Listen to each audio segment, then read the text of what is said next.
Sabi ni Edu, pag maganda na ang panahon, pupunta siya dito para bigay regalo.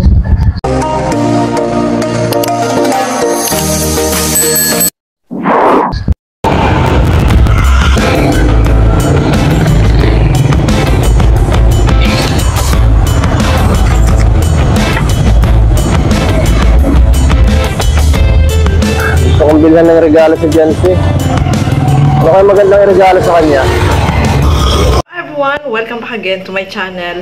Sa mapagpalang araw na muli sa ating lahat. So for today's vlog, grabe na to mga kasukay, mga kalingap. Sobrang may pagka-suspense, no? Itong ating mapapanood at syempre, nakakakilig, no? Mga kasukay, mga kalingap. So ito nga, ang tanong, magkita kaya ang dalawa?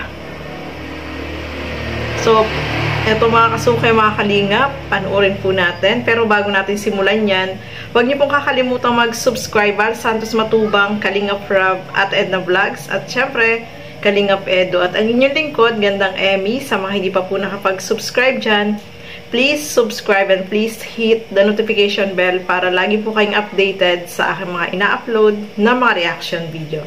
So eto, mga kasukay, mga kalingap, panoorin po natin ang video na ito.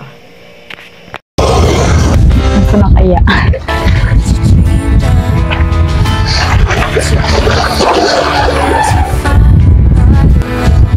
Huwag natin sa Edu, nilalayan ko siya maligo sa dagat. Para ma-experience niya din maligo dito. Kung gaano kasaya at kaganda. Maligo sa tubig. Napakalinaw.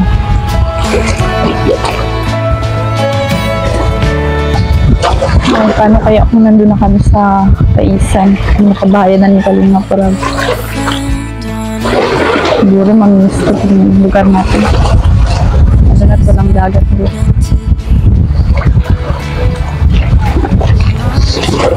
Magpapasaba na lang ako. Bisitahin namin ito niya.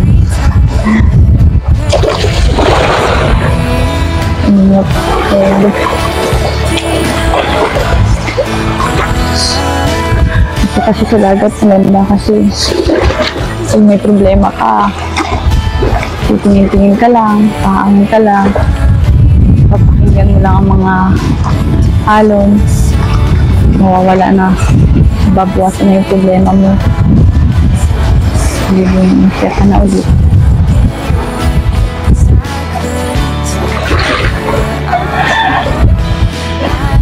Napakaganda pala, no, kapag yung tubig dyan sa kanila ay yung may tubig yung dagat. Kasi minsan noong bumibisita sila Kalingap Rob, mapapansin mo yung tubig ay walang kati yung nila dun sa malapit sa bahay nila Beyonce, no. Pero ayan, nakita natin yung view, napakaganda. Tama yun yung sinabi dyan ni Beyonce, kapag nandyan ka sa tabing dagat tapos titingin ka dun sa tubig, di ba, yung hampas ng alon, ang gandang, parang nagmumuni-muni ka, parang nawawala yung mga problema, no.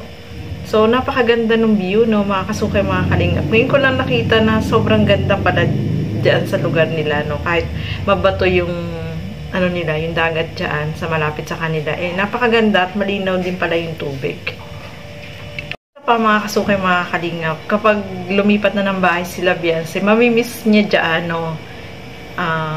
Pwede naman siya magpasama kay Kalingap Edu, bisitahin nila dyan, bumisita sila, no. So talagang mamimiss niya dyan kasi dyan sila lumaki, syempre. Tapos lilipat sila ng bahay dun sa nakuhang sa nabiling lote, at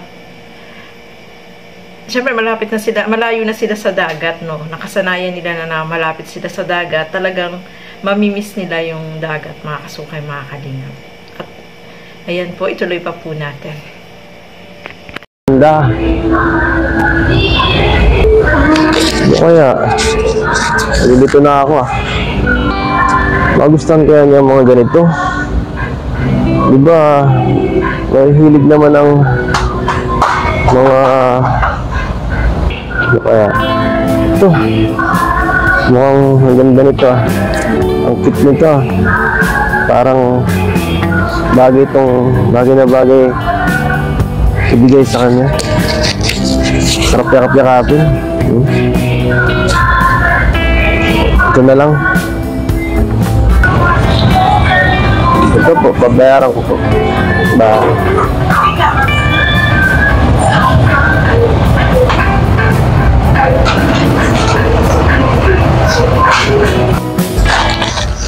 Ay, isin ko muna ito. Baka kalimat ang sweldo.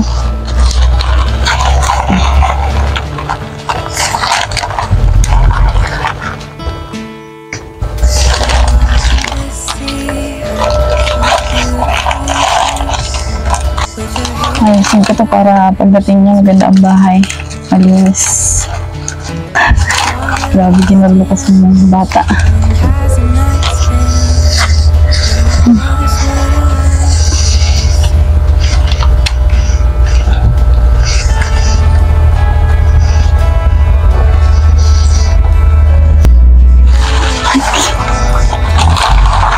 Ang bibira.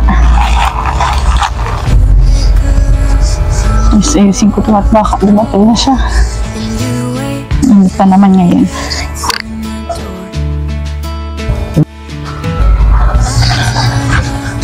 Sabi na kasi sa akin kahapon, darating daw siya kaya dapat nag-iins dito. Kaya naman darating siya makalat.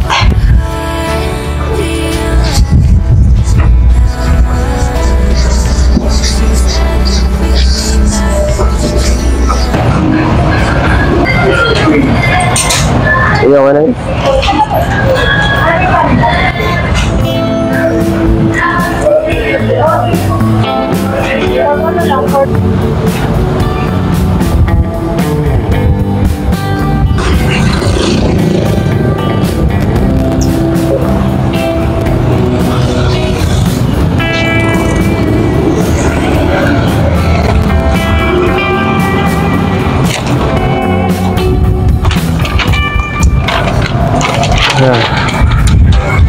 Sana magustuhan ka ni Biancy. Kasi alam mo, gusto ko lang mapasaya siya eh. Sana mapasaya natin siya. At sana ay malaking, sana gawin niyang pwede ka niya gawing baby. Nag-baby na kami.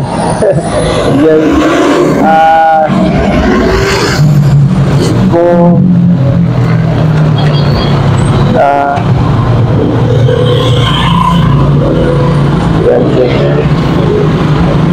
basta bahala na. Magustuhan man niya na yun, hindi ikaw. Ang mahalaga, nag-effort ako. At hindi ako susuko. Kahit anong mangyayari, bibigay natin sa kanya lahat. Mga kasukay, mga kalingap, grabe naman. Ako, si Biancy ay masyadong din siya, excited din siya na bisitahin siya ni Kalingap Edo. Kita nyo naman po yung mga flower na nandoon. Yung po yung mga bulaklak na binibigay sa kanya. Talagang iniingatan niya, no. Inaano niya talaga, no. Dinidisplay niya talaga doon sa bahay nila, diba? Mamahal pa naman ng mga ganyang bulaklak, diba? Yan po yung mga binibigay sa kanya, no, mga kasukay, mga kalingap. At itong si Kalingap Edo, ang ganda nung napili niya na stuffed toy, no? Ang cute! Napaka-cute nung stuffed toy na napili. Sabi niya, yun ang magiging baby nila. O, diba?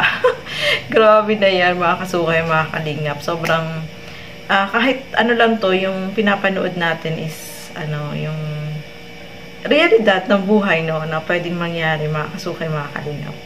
So, napakaganda at sobrang natutuwa tayo at meron tayong pinagkakaabalahan na panoorin, subaybayan, di ba?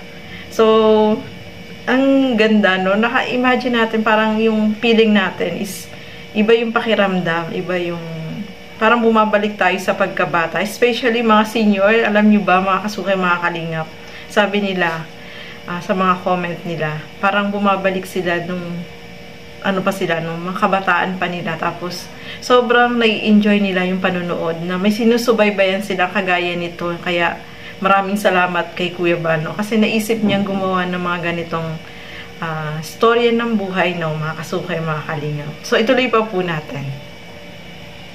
Surada po.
Bakit may hawak niya?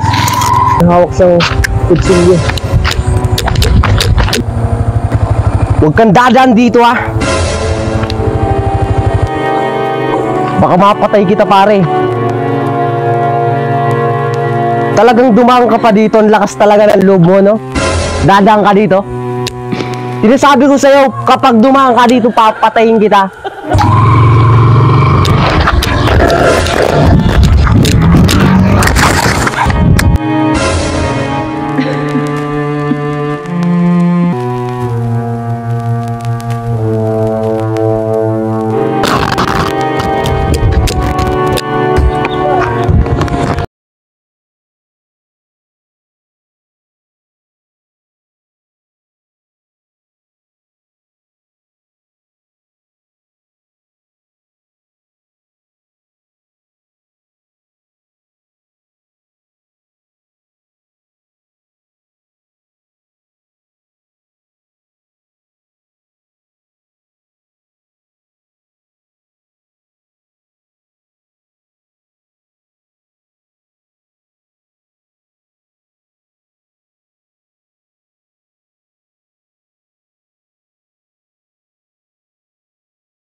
Magkikita kaya sila?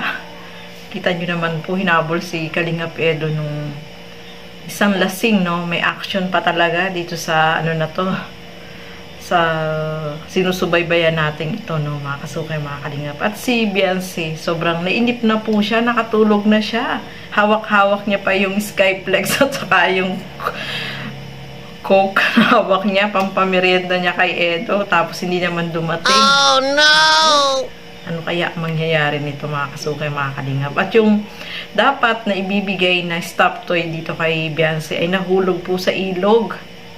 Sa pagtakbo ni Kalingap Edo, ay nabitawan niya yung stuffed toy na hulog. Sayang, hindi niya may ibigay. So, magkikita kaya sila ang tanong. So, kapanapanabik po ito mga kasukay, mga kalingap. Napaka may action talaga na nangyari dito. Kaya, aabangan po natin yung kasunod pa na mangyayari dito sa ating sinusubaybayan. So, ayan mga kasukay, mga kalingap. Sobrang nakakatuwa pong panoorin. Kahit ulitin mo pa ay talaga naman intense talaga ito. At sobrang maganda siyang panoorin. So, hanggang dito na lamang po muna. Maraming salamat po sa inyong panonood. At lagi po nating suportahan lahat ng mga Kalingap partners and Kalingap reactors. So, hanggang dito na lamang po muna. Keep safe everyone. Thank you for watching. Mabuhay po tayong lahat. Bye-bye!